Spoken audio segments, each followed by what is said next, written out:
order. The Health and Human Service Finance Committee is called to order on Tuesday, April 3rd. We're in a continuation. I'm sorry. Well, it says Thursday, April 3rd on my sheet, but apparently it's Thursday, April 4th. So let's get the days right. Sorry about that. We don't have any minutes from yesterday yet. They're not quite ready. So we're just going to let those move ahead with us when we meet again. Right now, we're going to continue on with House File 1233, Representative Huntley's bill. I do want to let members know that we have two other bills that are going to come up, hopefully, yet this morning. So we'd like to kind of move this along at a reasonable pace here, though I want to make sure everyone's questions are answered. We do have two additional sheets you've all been given, just like yesterday, that you can kind of follow along. We will lightly touch the topics that have been discussed before and go into a little more depth on the new items to the governor's budget. So, Representative Huntley, would you like to start us off? I think Ann Berry maybe is going to testify with you. Madam Chair and members, in this morning's meeting on House File 1233, we're going to go through the chemical, mental health, and direct services in the governor's supplemental budget, and we're going to start out with Ann Berry. Thank you, Representative Huntley. Good morning. Welcome to the committee. Thank you, Madam Chair. Madam Chair, members of the committee, I'm Ann Berry, Deputy Commissioner with the Minnesota Department of Human Services, and I'll be talking about four separate proposals. Three of them you've had before you when we provided a budget update about a month ago. A couple of those have been revised, and then there is a new proposal that is included. Quickly, the first two are in the area of transition to community mental health services. There were originally three proposals. We now have put this together into two proposals, although we have reduced the amount by $1 million. I'll explain that in a moment.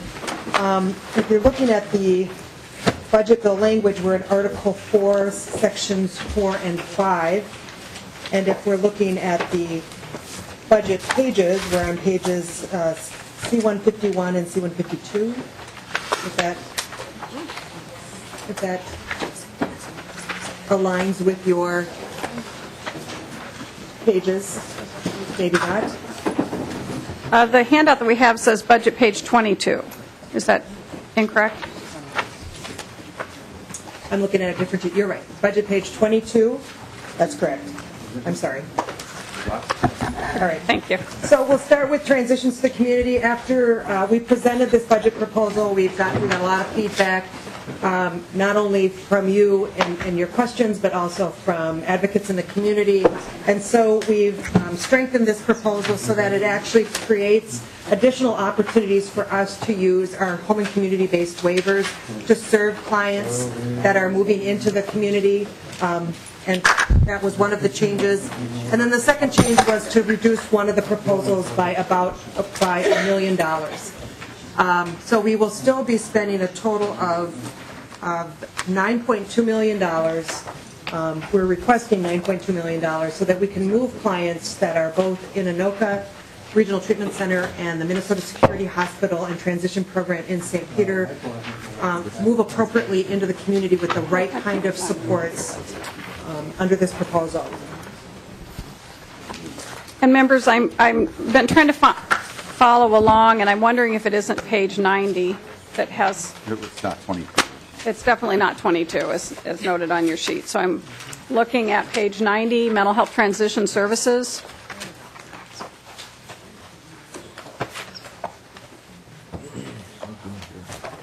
Does that look right? Is there a cheat sheet? I don't know.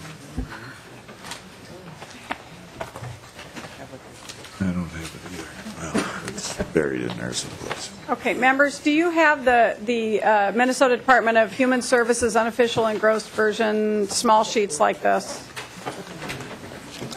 I don't know. We don't have those. I don't have. That we soon will.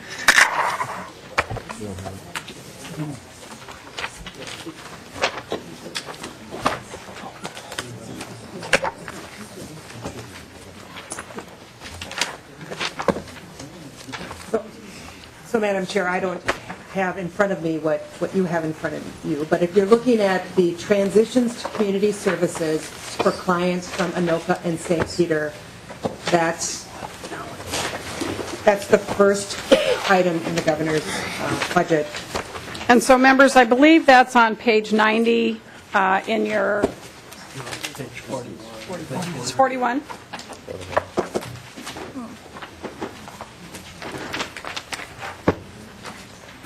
Oh, yeah. Find it? 41. Okay, it is page 41.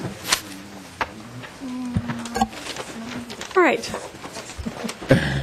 Representative Loeffler? Thank you, Madam Chair. And actually, it's both of them. Okay. And what came up last night Right. Thank you so much. was that by taking money from the counties for people who have extended stays, by increasing that from the counties picking up 50 to 75% of the costs, it pays for the expenditures, as I understood yesterday's explanation that Mr. Coleman wasn't prepared to really address. But one's a revenue into DHS and one's an expenditure.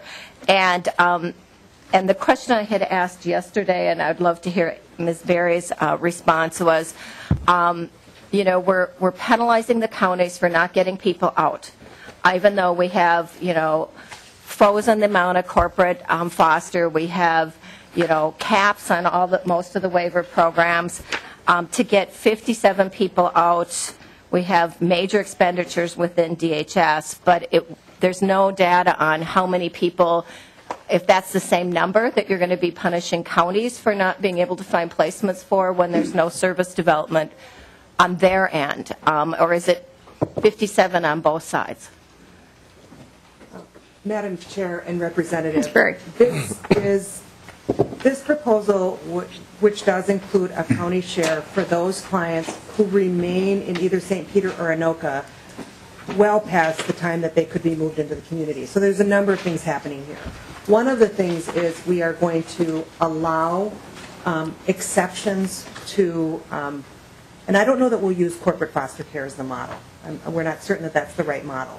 But we will allow exceptions under the waiver, under both the CADI waiver and other waivers, to move people into the community and then wrap them around with additional dollars, because the limits on those waivers right now are so low that the clients that would be served couldn't be served in the community. So I think there's a real legitimate issues that counties are raising here, that the waivers that are in place don't have enough resources to support the kind of needs that people have when they leave Anoka or St. Peter.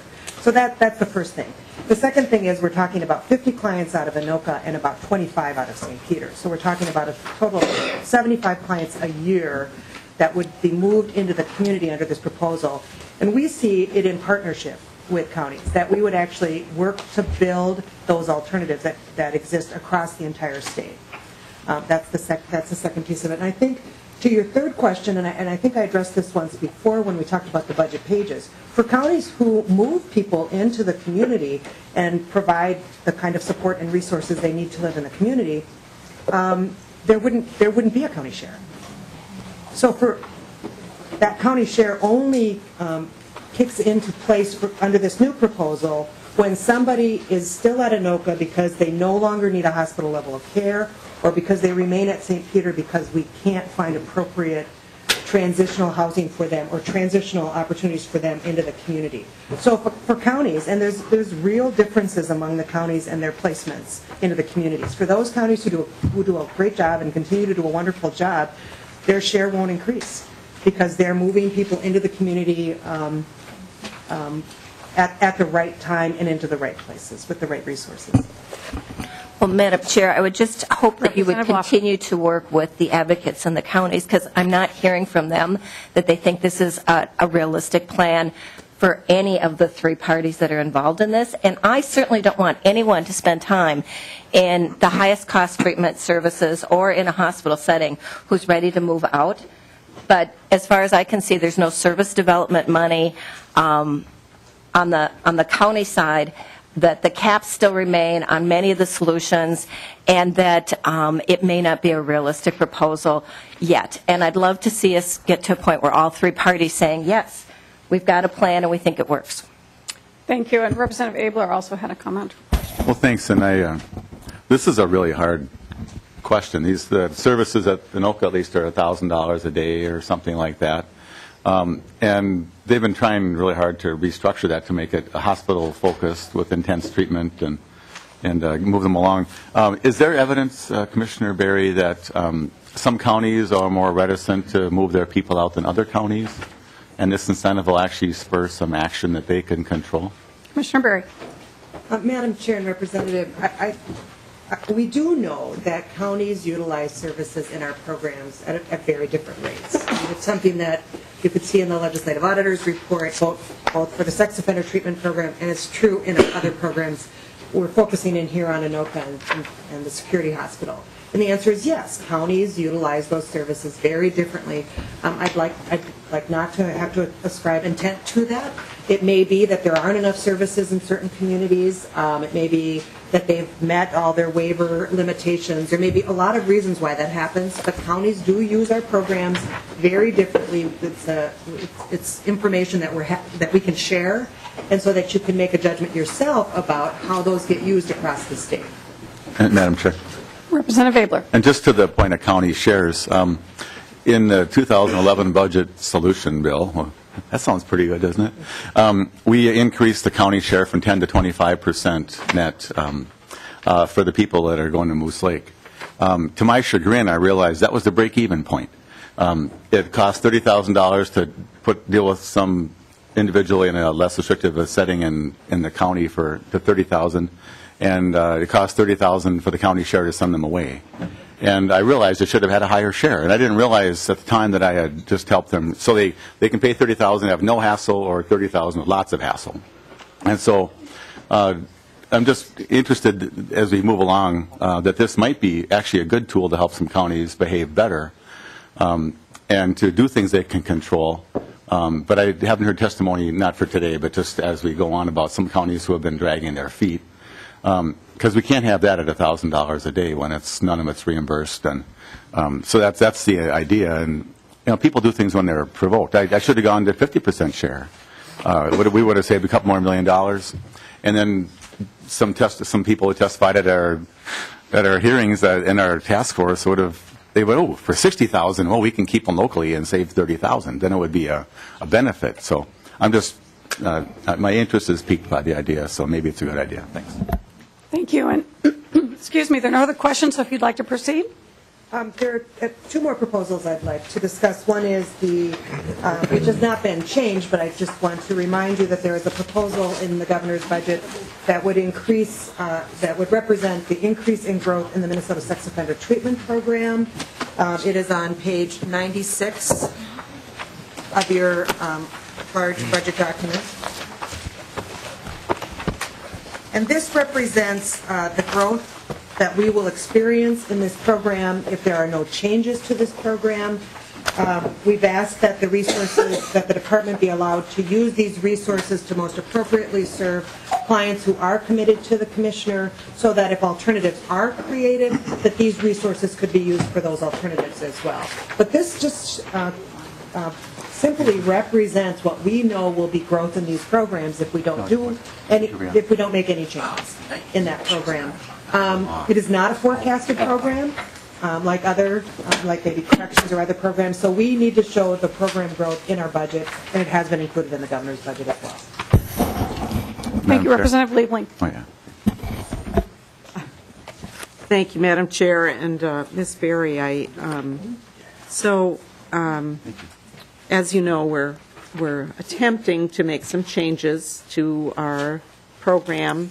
We, of course, don't know whether how those changes might change the numbers of people committed if we were able to do what's been being proposed in my bill and in the Senate bill, which is to bifurcate the proceeding at the beginning so that the decision to commit would be made before there's a decision about what kinds of resources, and nobody knows whether that would up the numbers or decrease the numbers, but it does seem clear that if we're going to change our system in some way that we will need additional resources to make those changes. And I wonder if you have thoughts about those resources, because obviously they're not being proposed in the budget.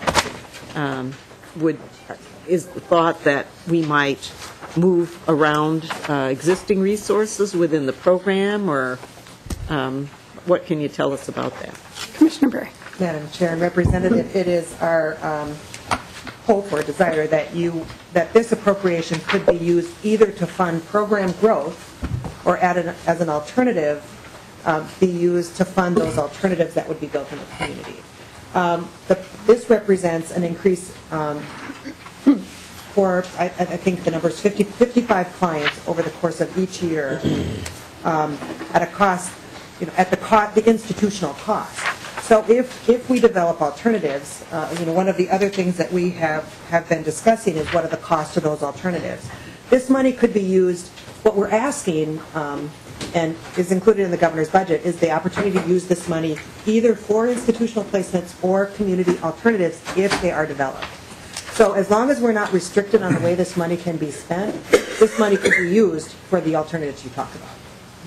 Representative Liebling, follow up. Thank you, Ms. Berry and Madam Chair. The other thing I just want to ask you to comment on is that when we look at this budget, we're looking only at the operational piece. We're not talking about capital costs, of course. And I know that over the years, MSOP has had significant capital costs because of this really sharp growth and continuing the fact that nobody, for all intents and purposes, nobody ever gets out right now.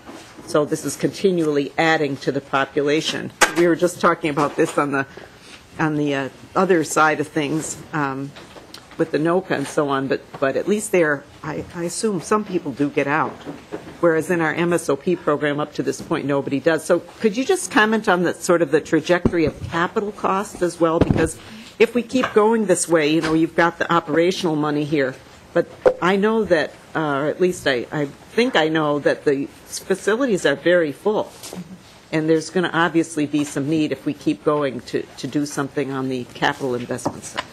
Commissioner Berry.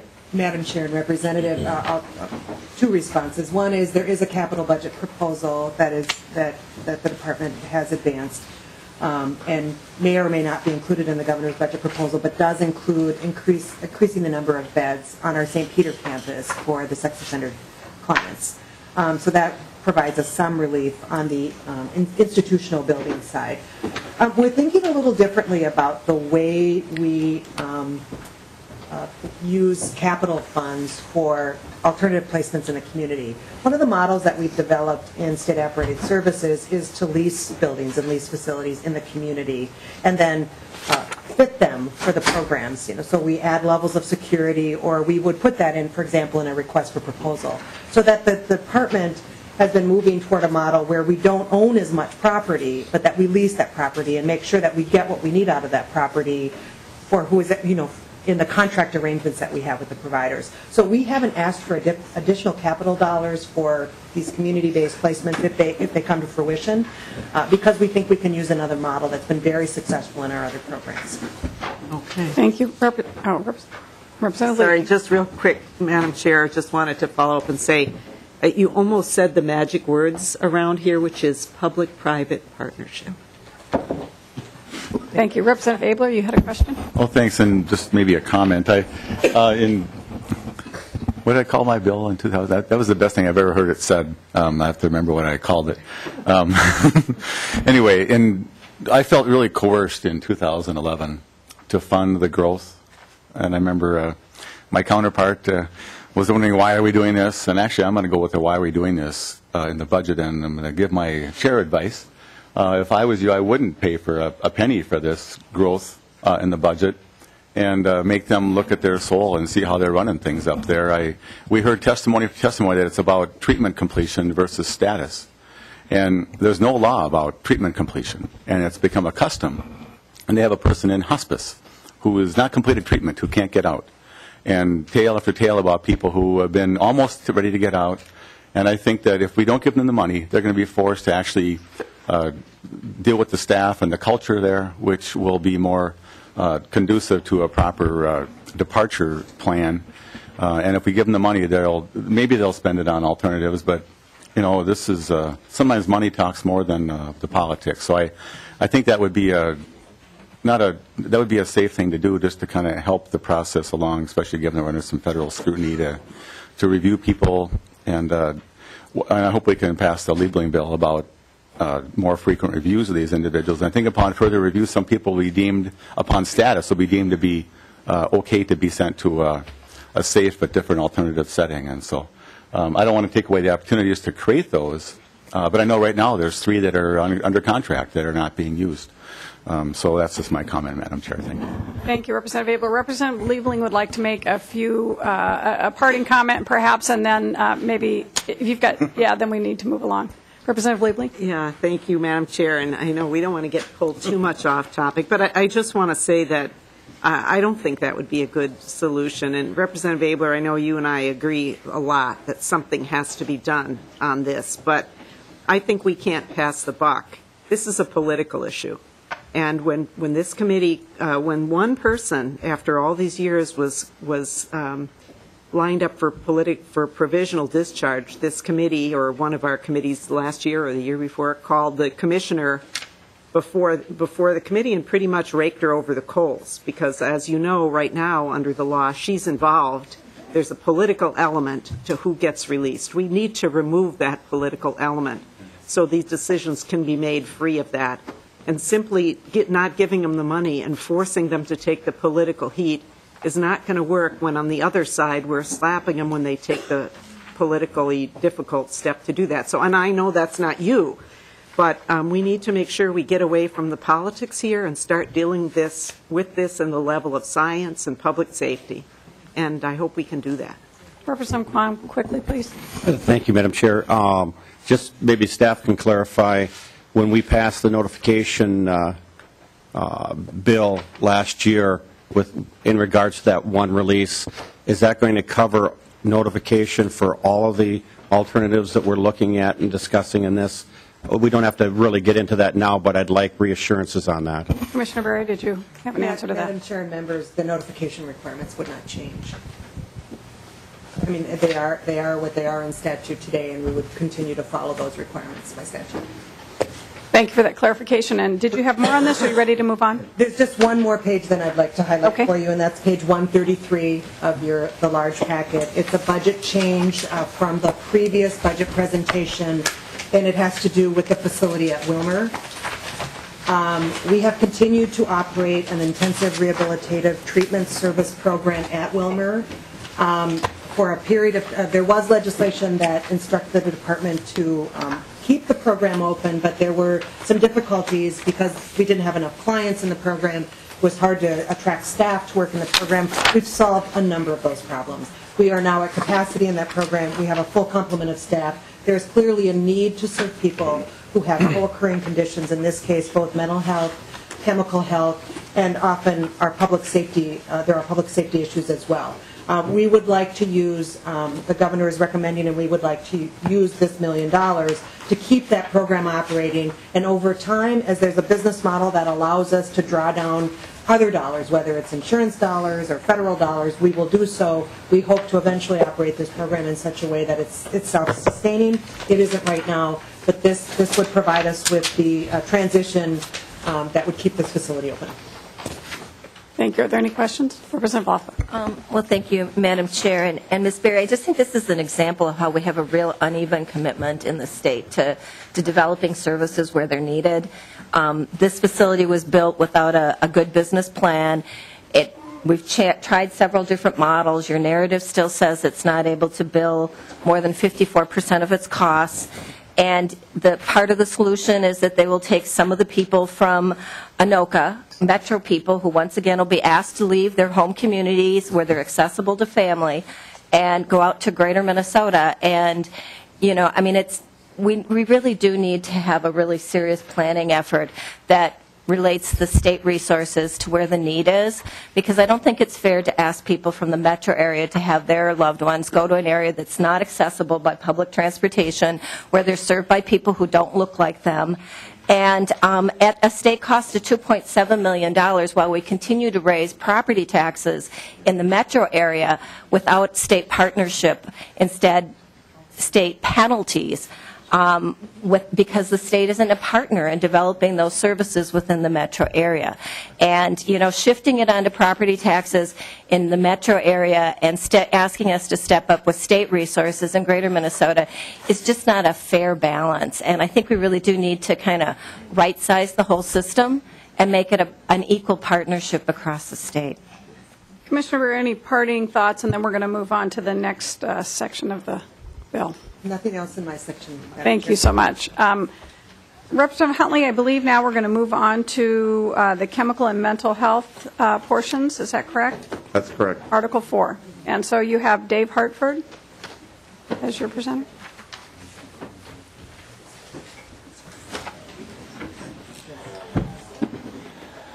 Welcome to the committee. Thank you, Madam Chair, representatives. As was stated, I'll be reviewing 10 proposals this morning quickly that are 9 of them have been heard in this body before, and there's only one new item. There's the page that you have, there's been some adjustments to this page. And would you be willing to read those off as you go, or would you like me to do it? Or? I'll just read them off Okay. as I go. Because the budget page numbers are incorrect, so I'll just read them off as I go. And as you start, please enter your name into the microphone for the record, please. Dave Hartford. Thank you. The first item I have is to establish a clinical care coordination benefit in medical assistance, budget page 75. In that item, this is a system improvement item whereby we propose to take dollars currently being utilized for targeted case management grant that was initially put in place for uninsured and for other state dollars to be used within the counties, and this repurposing will create a new benefit and really upgrade the service, and that clinicians who are treating a child will then direct the care team so they can take the care plan and be reimbursed for that consultation time that it takes to really direct the care of a child. We'll take the $4.2 million currently being utilized for the MA match, so this will become used as an MA benefit, and the federal, the $700,000 will be taken as savings. And that's biennium numbers. We're happy to see that. You can continue. The next item, budget page 77, and this is to establish a family psychoed benefit also in medical assistance. Again, this is a repurposing of existing funds. So the concept is in lieu of an individual therapy session with a child, the clinician would spend time with the whole family, really educating them on how to extend that treatment plan into interventions within the family. So there would be no cost. This would just be the establishment of this MA benefit. Okay, you can continue. Item number 3 on budget page 81, and that is to adjust adult rehabilitative mental health services payment rate and provisions of services. These, what's referred to as ARMS services, are really a foundational mental health service that help individuals through a variety of different services better manage their mental illness. The original, when this was established, rates were established. This area has not had a raise since 2006. We've been watching our system deteriorate over the years. We now have lost about 10% of our ARMS providers over time, and many of the providers that are still doing the service have stopped doing many of the services available because they can't meet their costs around it. The other thing that occurred when this was originally set up is different services like transportation, clinical supervision. There are other services that were not developed and put into this at the time. So this proposal really upgrades the service for not only an increase to make these financially sustainable for these organizations, but also to add some new service elements that are really need to be part of the package in order to do the work that needs to be done. We're looking at repurposing dollars from the integrated mental health grants to establish an MA benefit. This item would call for a change in state plan, from what I understand. And really it does, back to the ACA, kind of leveraging this $6 million of state dollars, when taken into account the expansion population, would become $16 million to total of services to be rethought through in the community, but it actually brings many more dollars to the community to deliver services. Okay. Representative Liebling. Thank you, Madam Chair, and Mr. Hartman. Right? Hartford, sorry. Mr. Hartford, I am really interested in this whole thing of care coordination and that and reducing costs, and I think that's something that for years we've kind of been moving in that direction. We know that's the way to get better value and so on. And I have a little bill this year to try to get some payment for coordination for kind of case managers within Zumbro Valley Mental Health Center in Rochester, because they want to do some primary care behavioral health there. And so we have a very tight budget target, and I'm worried that we may not be able to fund that, even though I believe that just like some of what you're showing here in your budget pages, that it would be a savings, actually. So I'm wondering if there's anything already in your budget that kind of does that. I mean, you've got it here with the children's care coordination that we talked about on page 75, and it makes total sense to me that there would be a savings, even though we're spending money on something we didn't spend it on before. So is there a place we can do that for adult mental health services? I mean, you're talking about these. Well, let me just ask you, is there any place we already pay for that we are working on that model? Commissioner Hartford. Madam Chair, Representative, there's a great deal of effort going on within the Department of Human Services around this exact topic. The concepts of health homes for targeted populations, such as those served by Zumbro Valley, and I know Zumbro Valley has been very involved in looking at health home models. So there's many work groups taking place as we speak around this topic.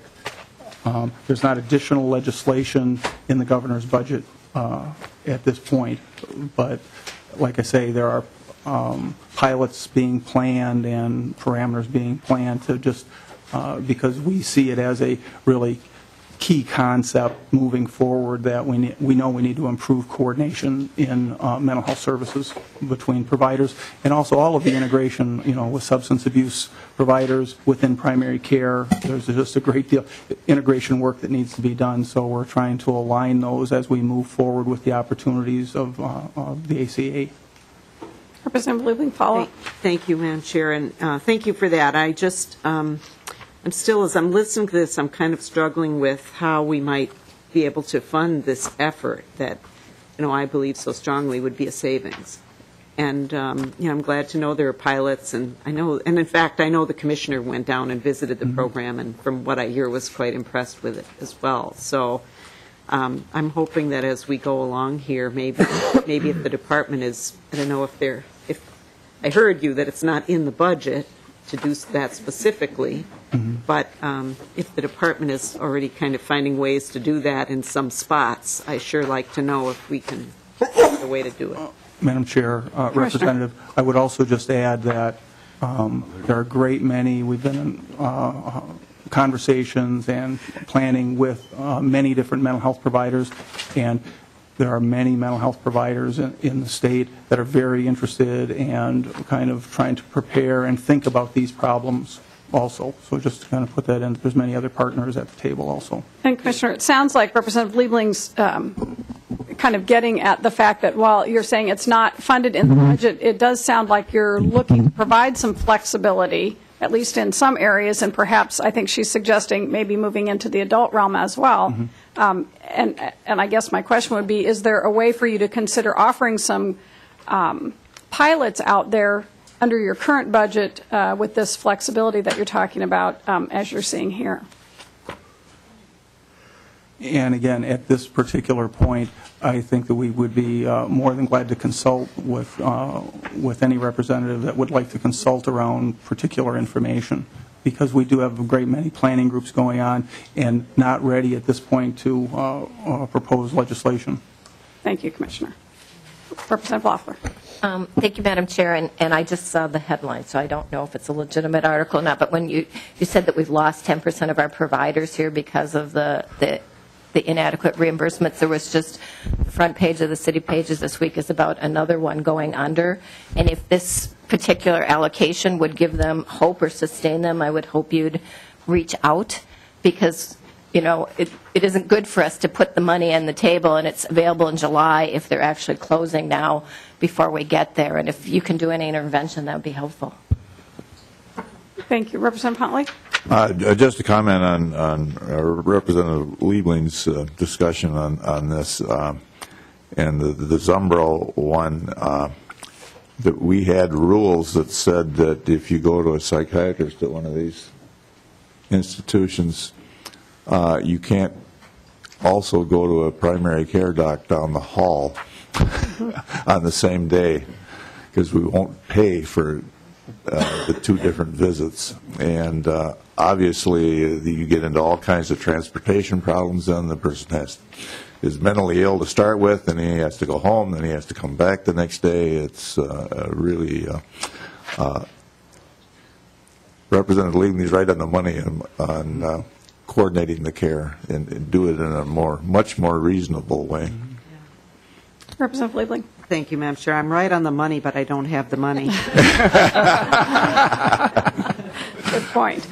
Commissioner, would you like to continue? Yes, I would move to budget page number 83, mental health specialty treatment service. This service, again, many of these are system improvements and what I would say adjustments to the system. One of the things that we've identified, kind of back to, there was earlier conversation around people stuck in hospital beds for too long, because we have a gap in the state of Minnesota between what we would refer to inpatient psychiatric care and the IRTS level of care, whereby some people are too acute, really, or they have too high a service needs to move from the hospital to that lower level of care. So what happens is they stay in the hospital because that's the only level we have to offer them. This proposal is really to create another level of care between those two. It's a relatively small population that needs this service, and what this gets at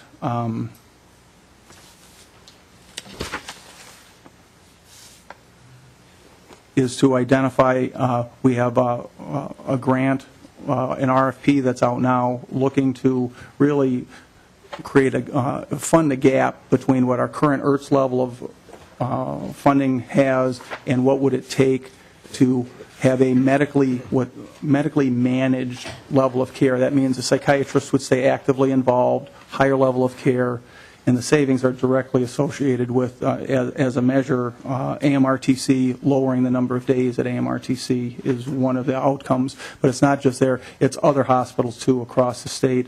When they have somebody that it takes long delays to get out of the hospital because the care, it's not hospital level and there's not another facility. So this would help the whole hospital throughput by having this new service. And this is to pilot this other level of care in the state.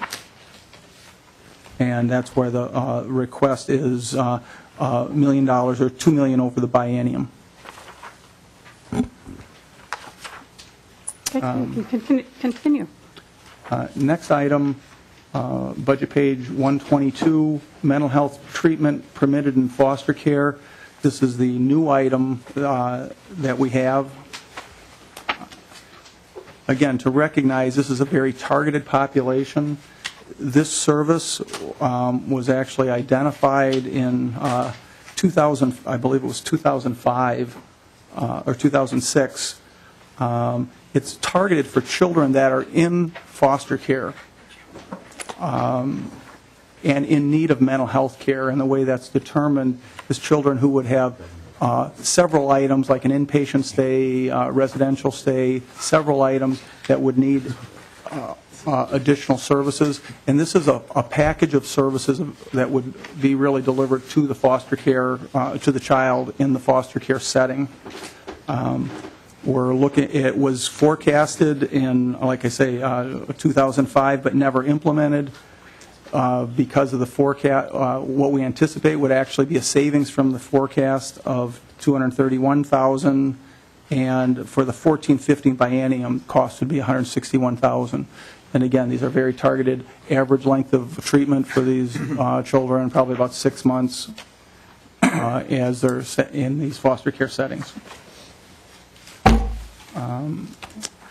And then I'll switch. This next group are actually, the language is for tracking only because the language is existing, but the budget page, number 73, expansion of school-linked grants. Just for time, I think most of you are aware of this concept for children to be able to receive treatment, reduce the amount of barriers that there exist for children to get into services. These are grants that we want to double the number of grants available out there, double the number of children served. This allows identification and access to the providers for treatment in their own natural environment, much less stigmatizing. Looking at this isn't really an investment, again, to target this population. We know if we intervene sooner, the outcomes are much better for children who need this service. $7.4 million for the biennium.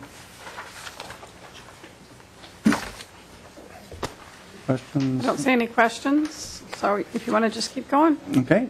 Page Our number, folks aren't very shy, so. budget page 79, to expand mental health crisis response services. And again, on these crisis services, and I just want to point out before I go down, is the importance of addressing this as part of suicide continues to be 10th leading cause of death within children between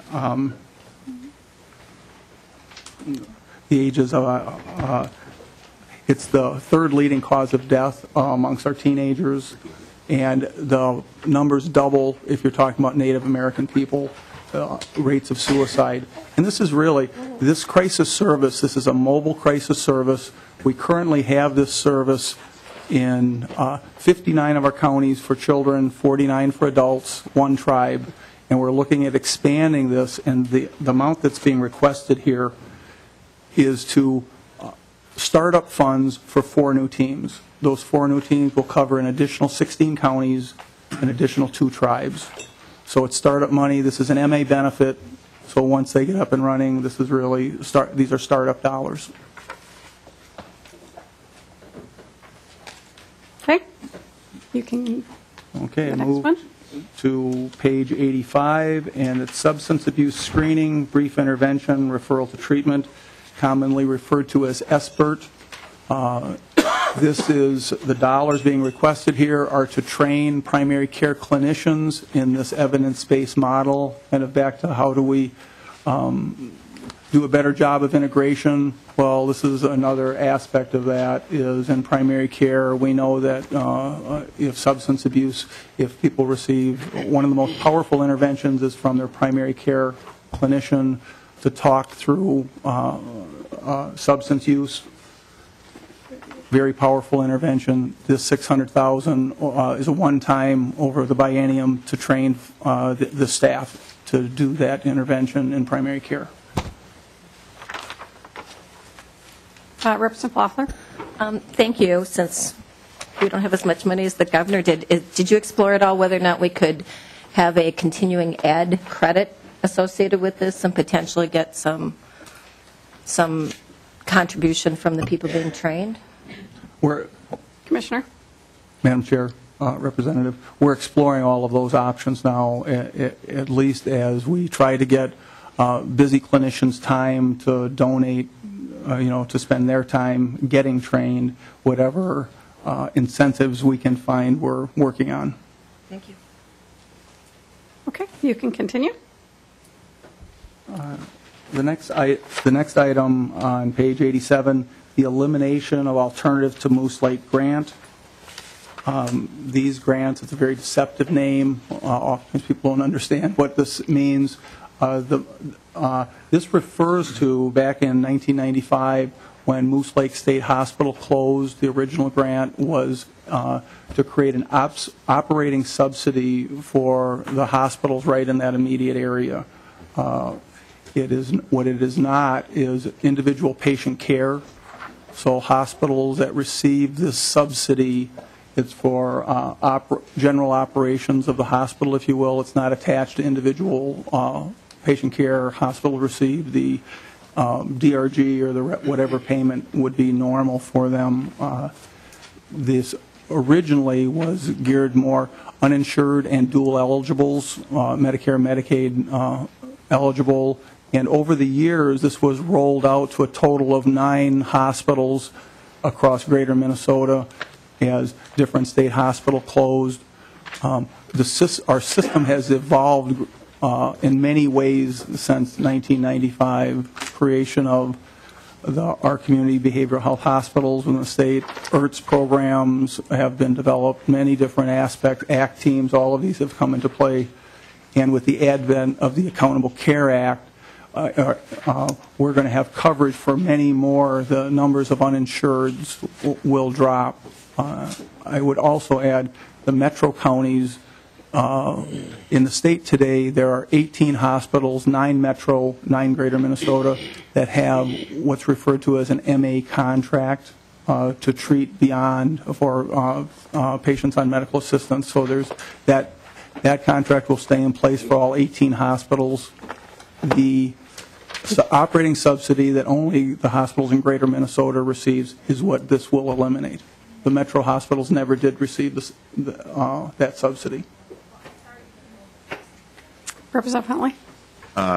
This is a $5 million cut to the, in total to the following hospitals, if you want to know. Thief River Falls Medical Center, Avira in Marshall, New Ulm Medical Center, Owatonna Hospital, Winona Health Services, Cambridge Medical Center, Essentia Health in Duluth, Range Regional Health Services, and the St. Cloud Hospital. So, and the idea of this when it started was that when we took the patients that were in the Moose Lake facility, they would need care in these various regional hospitals when they went back to their communities. You're not going to get that anymore if this stays in the bill. Okay. And I think you have one last item. And one last item on budget page 89. This is a one-time reduction in the Consolidated Chemical Dependency Treatment Fund over the last number of years. Unspent dollars, this forecasted program, unspent dollars have rolled forward. So we're proposing it's $18 million one time taken as savings to the general fund. Any questions, members?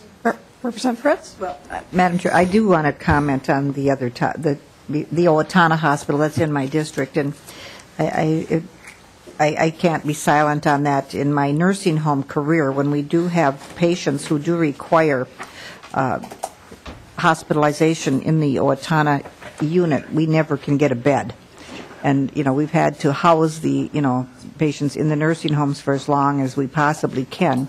And now without this grant for the patients that we had room for, what will happen is, when Representative Loeffler talks about the counties, the greater Minnesota and the metro, we'll all be coming up here to your hospitals and trying to find a bed because we won't have any place to send our people. We've tried and tried. I've been on the phone for days as a nurse down there trying to find a bed throughout the state, and oftentimes don't get any help. So now I guess we're down to nothing if we don't have this grant in my district. Commissioner. Madam Chair, Representative, as I stated, this is a subsidy grant. This does not close a bed, does not change the care for any individual patient. This does not buy any beds. It's an operating subsidy that just goes to the hospital. So, not that I certainly don't disagree around timely access, but this tool does not buy that. And that's where lengths of stays have changed, and because it's an operating subsidy, there's very little data that attaches these dollars to specific outcomes for patients. So again, as you kind of got the theme of repurposing, as we look carefully at repurposing dollars and trying to have them work as efficiently as possible, that's really what, as we looked at how hard are the dollars working in different areas. And then, Madam Chair, and Representative Fritz. And I understand all of that, but by taking any amount from us is not a good idea.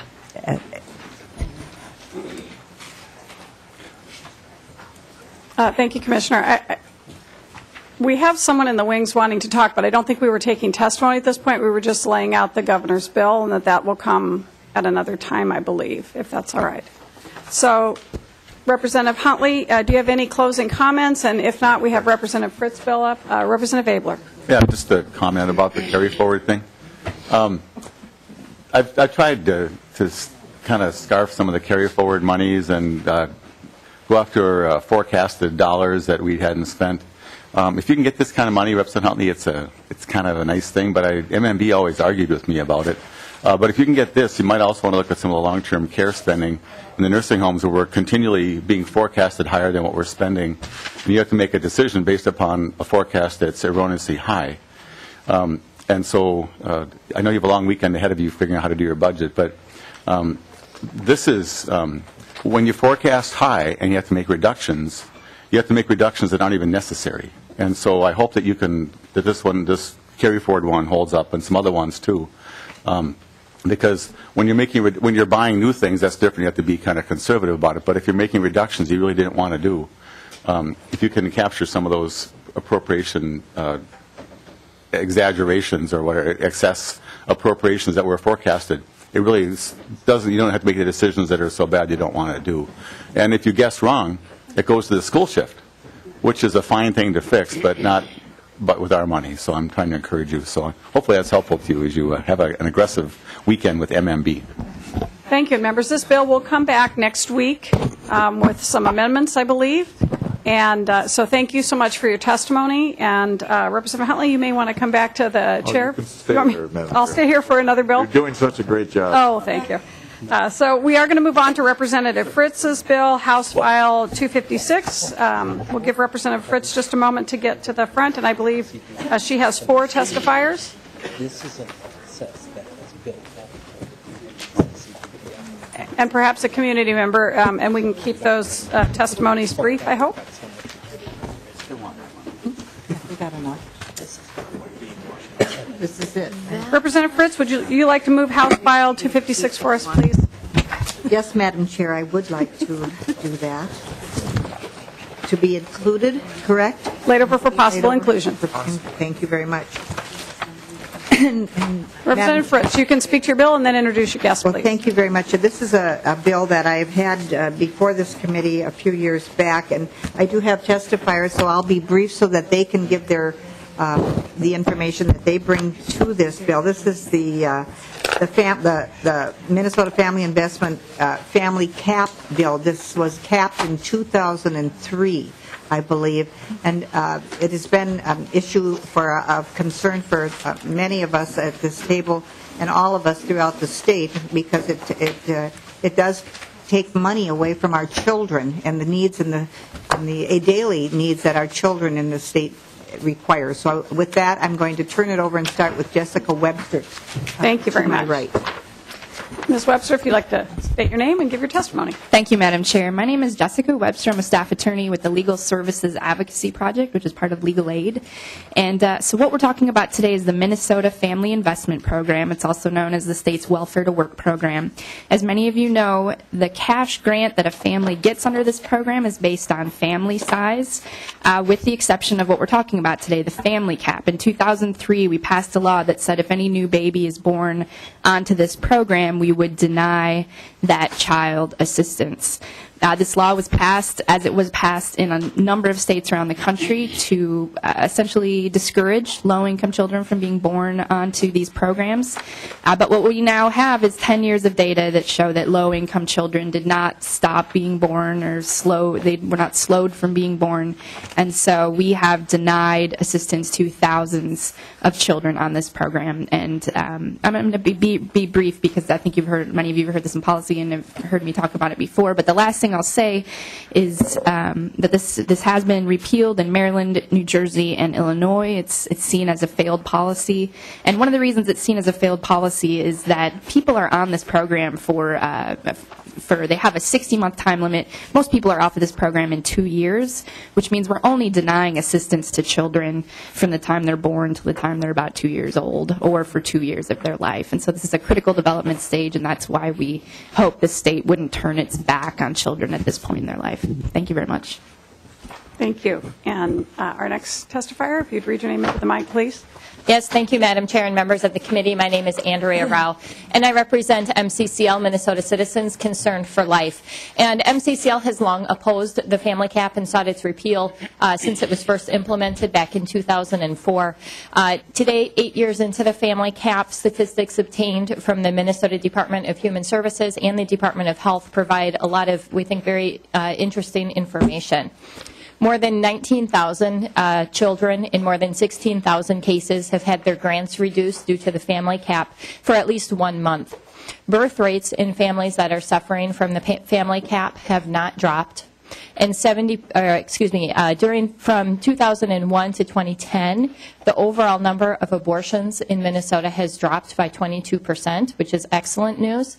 But the percentage of taxpayer-funded abortions being performed in our state has risen from 21% in 2001, prior to the family cap, to 34% in 2010, which is the most recent year that we have information for. Various academic institutions, including a widely cited study from Rutgers, have concluded that not only do family caps not lower birth rates for poor families, but family caps do increase abortion rates, which is evidenced by our own numbers here in Minnesota. On behalf of our more than 70,000 member families, we encourage the committee and the legislature to repeal the family cap. Thank you. Thank you very much. And I believe Andrea Fitzsimmons is next. Or Alexandra, I'm sorry. Thank you, Madam Chair. And members of the committee, my name is Alexandra Fitzsimmons, and I'm the Legislative Affairs and Advocacy Director for Children's Defense Fund Minnesota. We advocate for policies that primarily accomplish two goals. One, that improve child well-being, and two, that seek to strengthen the economic security of families. And we do believe that repealing the family cap does both. Generally, as you heard from Ms. Webster, the MFIP grant amount is based on family size. That actually is true no matter what. It's based on family size. But no adjustment is made for the additional cost of a newborn if the family was receiving MFIP assistance at the time of a baby's conception.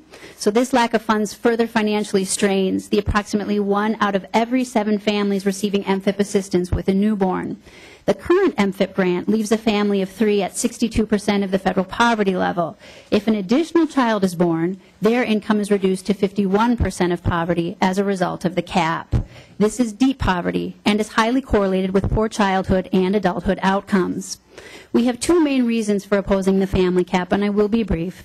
First, the family cap pushes families deeper into poverty, and at a time when families are under a great deal of stress, not just the stress associated with poverty and its associated experiences, but also the stresses associated with bringing home a new baby.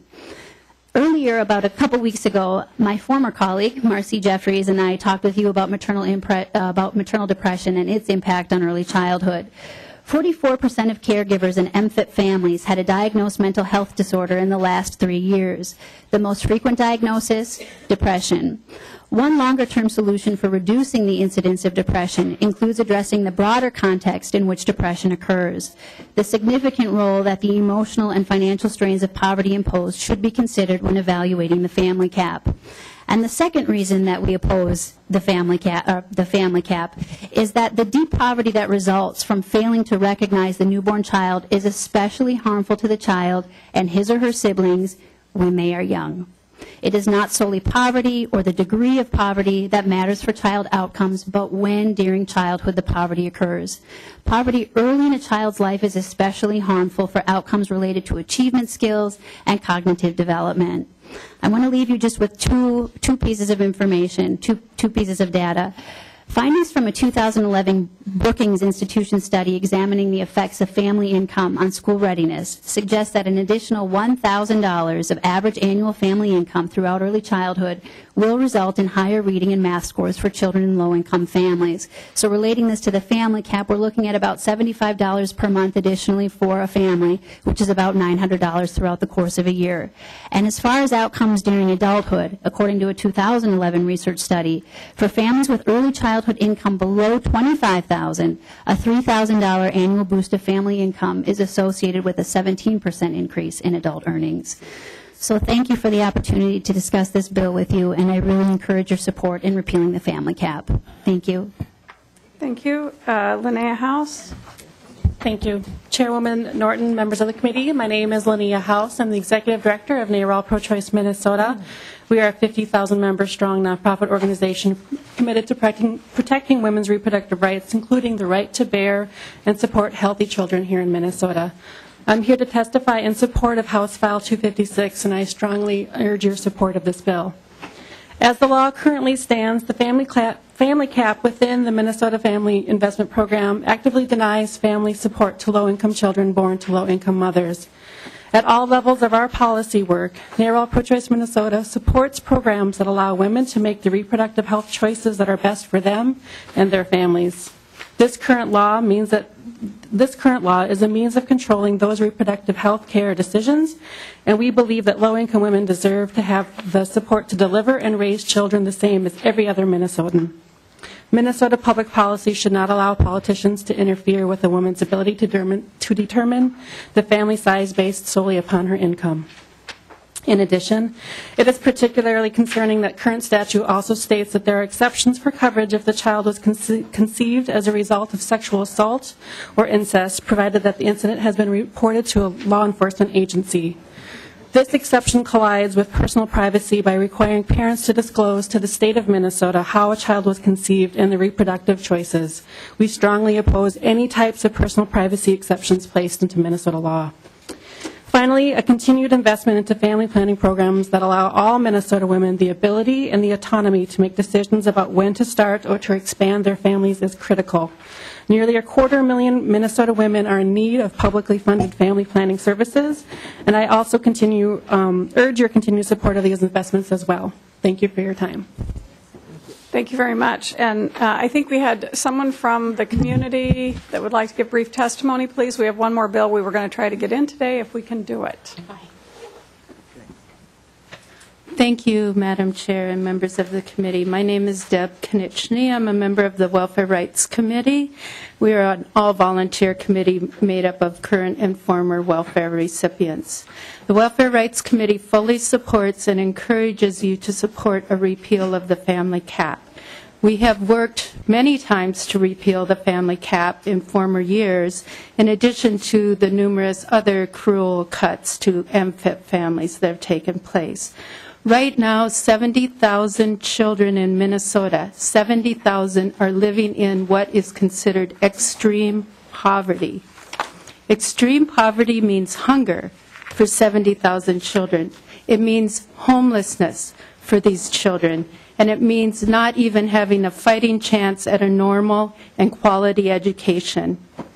These 70,000 children are in extreme poverty, not only because of the bill before you, the family cap, but actually primarily because the MFIP grants have not had one dime of increase in the past 27 years.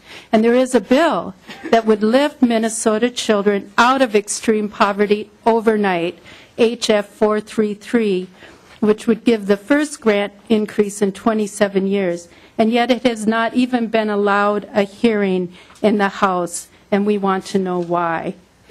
This bill is a finance bill, deserves to be heard in this finance committee along with the repeal of the family cap, and we want to know why this bill is being silenced. We know that the budget targets are terrible, but it really has no relevance on the family cap, repealing the family cap, or increasing the MFIP grants, because the money to do both of those things should and can be entirely funded by the federal TANF block grant, which is supposed to be used for MFIP families. However, 73% of these federal funds have been rated to pay for other things, and we want that money paid back and used to repeal this family cap and to give a significant MFIP increase. So I want to appeal to this committee, and maybe even principally to the Democrats in this committee. You now have the absolute ability this year to bring 70,000 children in Minnesota out of extreme poverty and homelessness. And we want you to not neglect this responsibility. We call for you to take care of both of these things, because the time is now and it's long overdue. And we appeal to you to do this for our children in our state. It is the right thing to do. Thank you very much for your testimony. And now it's time for members to be able to ask any questions they might have on this bill. Representative McDonald. Thank you, Madam Chairman.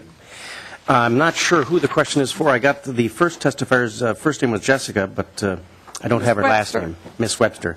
So first question for Ms. Webster, if she's available. When you mentioned that most people are off this program in 2 years, it's a 60-month program, what is the percentage? What is those most people? What does that mean? Ms. Webster. Madam Chair, Representative McDonald, I think that we have people from DHS here that might be able to answer your question more directly on just the statistics on how many people are on this program and the timing. Would someone from the department have that information? They may not be prepared. Okay. We'll have an answer. And Madam Chair? Right. Representative McDonald. Thank you. While they're looking, if I can ask another question. Certainly, Representative McDonald.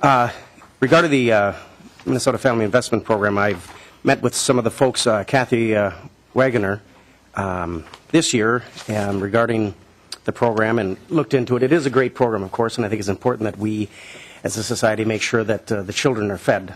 It was not their fault that parents are either not working or not able to. So I commend the past legislature to address this. I think the cap on the surface was a good idea, personally, from 2003, but as you look into it and study the facts, perhaps it wasn't. But the intention certainly was, because we want to encourage the folks to get to help them work. It's welfare to work. So my question leading up to that is, I see in the program there are penalties for not working, and I think those are good safeguards to to ensure that the program is working. We'd be foolish not to.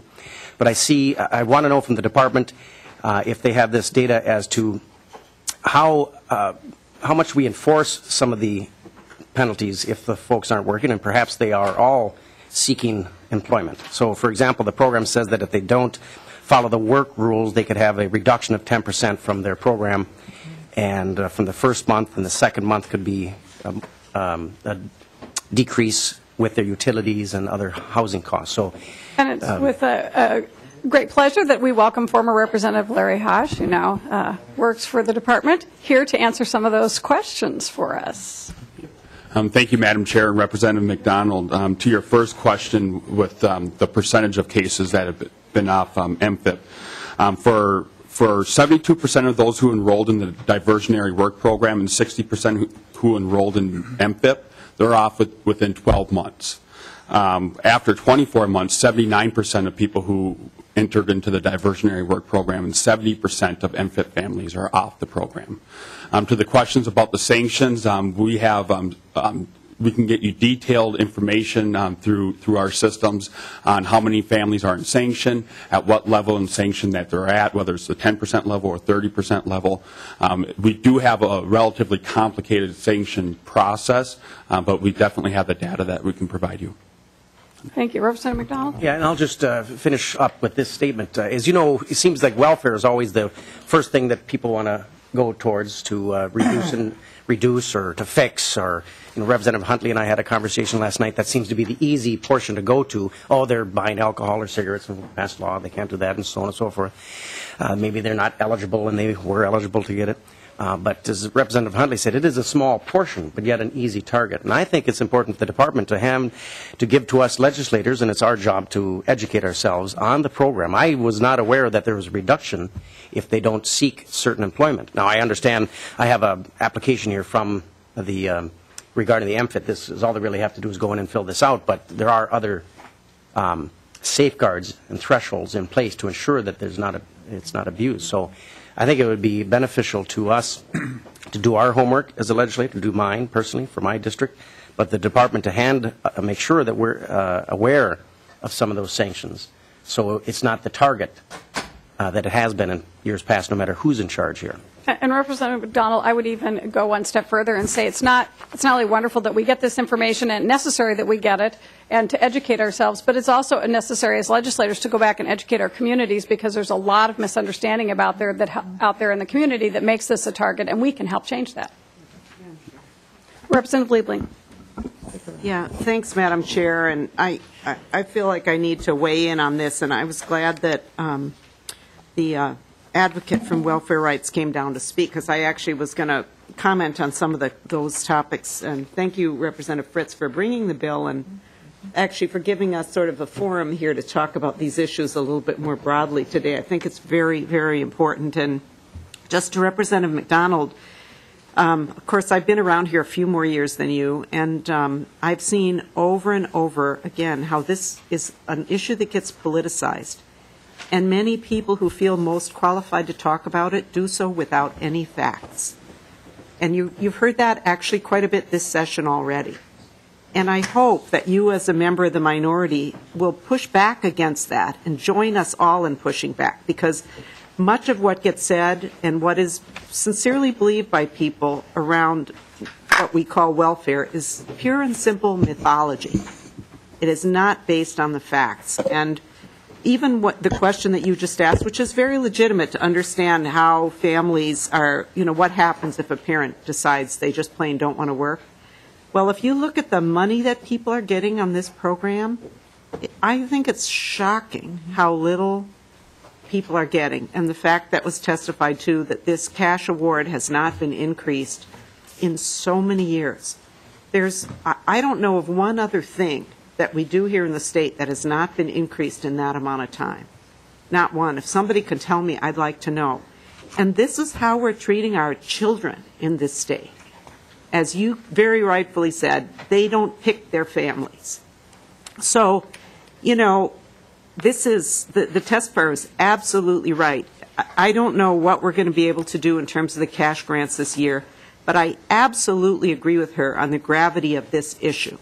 And I know that we don't like to think of just giving money to people who are poor.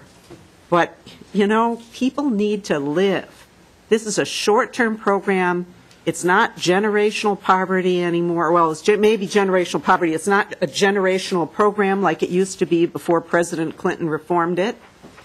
It is a very limited program with incredibly tight resources for people. And I know that they did an action earlier in this year that I wasn't able to participate in to get people to understand what it means to live on this little money. But even if you don't care about the adults, you've got to care about the kids. And I really hope that we can do something for these folks. And I do want to differ with you on one thing. I wasn't around, of course, when the family cap was put in place. I doubt that it was really I doubt the evidence supported it then. I think that must have been based on mythology, too. Just guessing. Just guessing. The mythology that you're still hearing in this body from your side of the aisle that says that people have babies on welfare to get more money. I don't think they ever did that. Well, maybe they did it years and years and years ago. I don't know. Representative But Liebling? I don't think that's happened here, and I really, I'm so glad that we're having this discussion today. I think it's a really important one to continue to really try to base this on facts. And just to follow on what Representative Norton said as well, I still get emails from people who, when they, for example, when they don't like the idea that we're going to raise the taxes on the highest income people, they say, stop spending the money on welfare. They don't understand that that is not where our money goes. So I hope that all the members of this committee who are learning the facts can help to push back against the mythology and continue to do that, please, for our children in the state.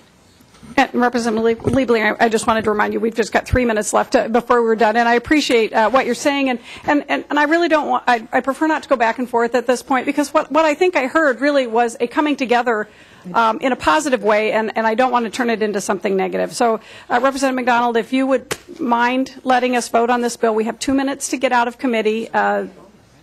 Madam Chair, if you give me 5 seconds? Because Representative Levy, no one said that on this committee, and that's really unfair to say at this body today, on April 3rd, or even this year, that anyone said that. Your statement, I'm not even going to repeat it, is really unfair. No one ever said that here. I've never said it. No one in this body on our side said it.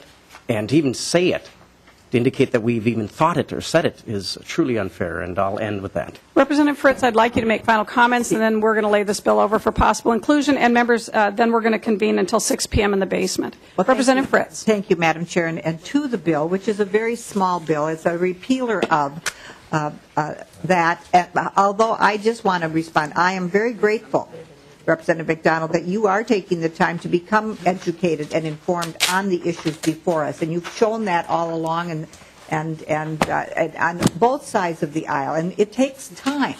It's a big investment for us to do that. I've lived it, so I come here knowing what's and have the experience in my past. And then continue to, over the years, 40-some years of coming up here, testifying on these very same issues and really getting nowhere. Except today, we have gotten somewhere. We brought a group of testifiers together who are so far divided, and we brought them together for the children.